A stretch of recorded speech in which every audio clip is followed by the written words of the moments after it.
यसपालि चाहिँ हामी तयारी गर्दैछौँ करेसाबारी। यसको लागि केही भेजिटेबल्सहरू मैले लिएको छु। पहिला सुरुमा यसलाई काटौँ, त्यसपछि रेसिपीलाई हामी स्टार्ट गर्नेछौँ। अब केही भेजिटेबल्सहरू लिउँ। मैले गाजर लिन्छु सुरुमा। गाजरलाई सफा गरिसकेको छु। यसलाई अब दुई साइडलाई यसरी काटिदिउँ। त्यसपछि बीचबाट काटेर राख्न सकिन्छ अनि आफूलाई कस्तो साइज मनपर्छ त्यो अनुसार यसलाई काट्न सकिन्छ। म चाहिँ यतिको काट्छु। यतिको तयार गरेँ। गाजर चाहिँ काटेर अब तयार भयो। बाँकी रहेको पार्टलाई म फालिदिन्छु अनि त्यसपछि मुला लिउँ। मुलालाई पनि सेम तरिकाले काट्नेछौँ।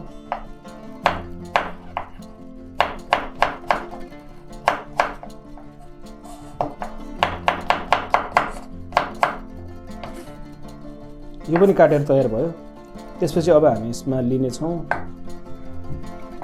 यो काँक्रोलाई दुई साइड फाल्ने। त्यसपछि हल्का मैले यसरी बोक्राहरू फ्याँकेर तयार गरेको छु, बीचमा काट्ने। अब यो काँक्रोलाई पनि सेम तरिकाले म काटिदिनेछु।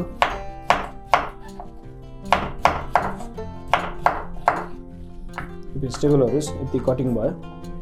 त्यसपछि हामी काट्नेछौँ टमाटर। साइड ब्याकलाई फ्याँकिदिने। बस यतिको मात्रै क्युब तरिकाले काट्ने।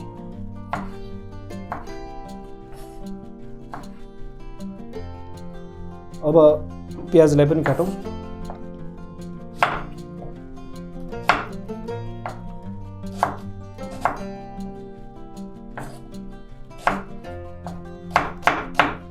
प्याज पनि अब यसरी काटेर तयार भएको छ।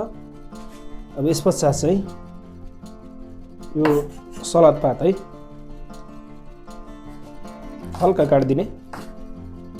यतिको मात्रै काट्यो हुन्छ, धेरै ठुलो ठुलो भन्दा पनि सानो पनि नगर्ने, ठिक्कको गरेर यसलाई काट्न सकिन्छ। सलाद पात पनि अब काटेर तयार भयो। यसपछि मैले एउटा चुकन्दर लिएको छु। यसलाई पहिले हाफ मात्रै काट्छु। यो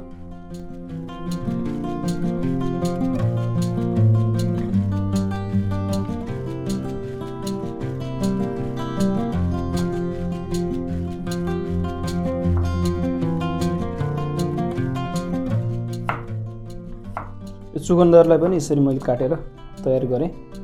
अब आफूलाई चाहिने भेजिटेबलहरू चाहिँ सबै काटेर तयार भइसकेको छ। अब बनाउनुको लागि लागौँ है त। अब एउटा बोलमा मुला, गाजर,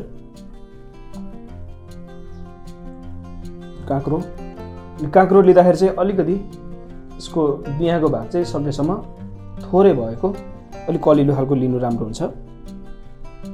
यसपछि यसमा राख्छौँ हामी प्याजलाई, टमाटर। अब यसमा यो सलाद पातलाई राखिदिन्छौँ, लेटिस।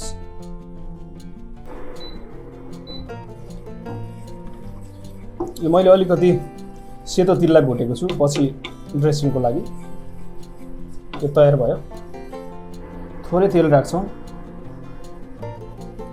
यसमा चुकन्दरलाई अलिकति ग्रेड गर्छौँ। अब यसमा चुकन्दर राखौँ। अलिअलि मात्रै ग्रिल गर्ने हो है, यसलाई धेरै पनि गर्नु पर्दैन। यसरी चुकन्दर खाँदाखेरि दामी हुन्छ कि।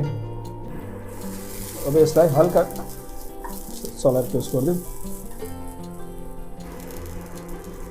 र यसरी हल्का एक प्यानमा ग्रिल भएको छ।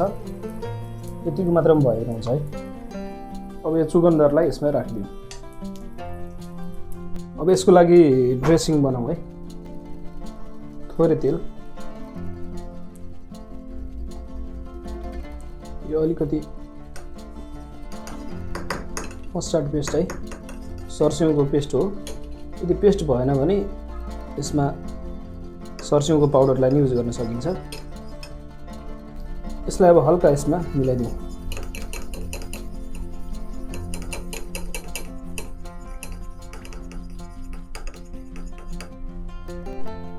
अब मरिच खलमा राखौँ अलिकति। अनि हल्का कुटौँ।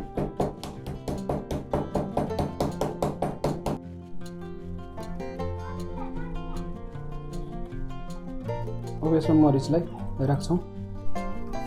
मरिचलाई पनि यसमा राख्ने। त्यसपछि यसमा हामी युज गर्छौँ चुक अमिलो है।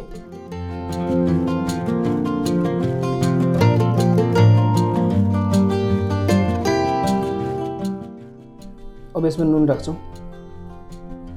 अब चाहिँ यसलाई मिलाएर राम्ररी चलाइदिने। यतिको भएपछि हाम्रो यो करेसाबारीको ड्रेसिङ तयार भयो।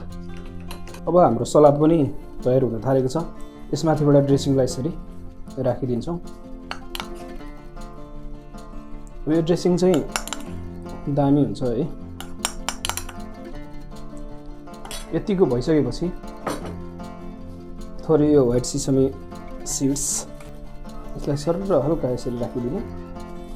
र यतिको भएपछि सामग्रीहरू तयार भयो। अब यसलाई राम्ररी मिक्स गरिदिउँ। यो करेसाबारी सलाद चाहिँ एकदमै हेल्दी सलाद हो है। हेल्थको निम्ति पनि निकै नै राम्रो सलाद मान्ने गरिन्छ।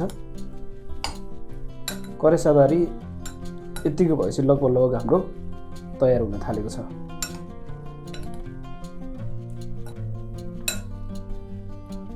जबसम्म राम्ररी मिक्स हुँदैन यसलाई चलाएर नै तयार चाहिँ गरिदिरहनुपर्छ।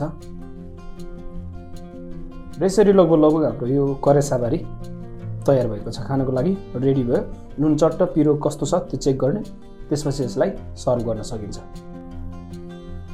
र यसरी करेसाबारी हाम्रो तयार भयो। अब यसलाई सर्भ गरौँ।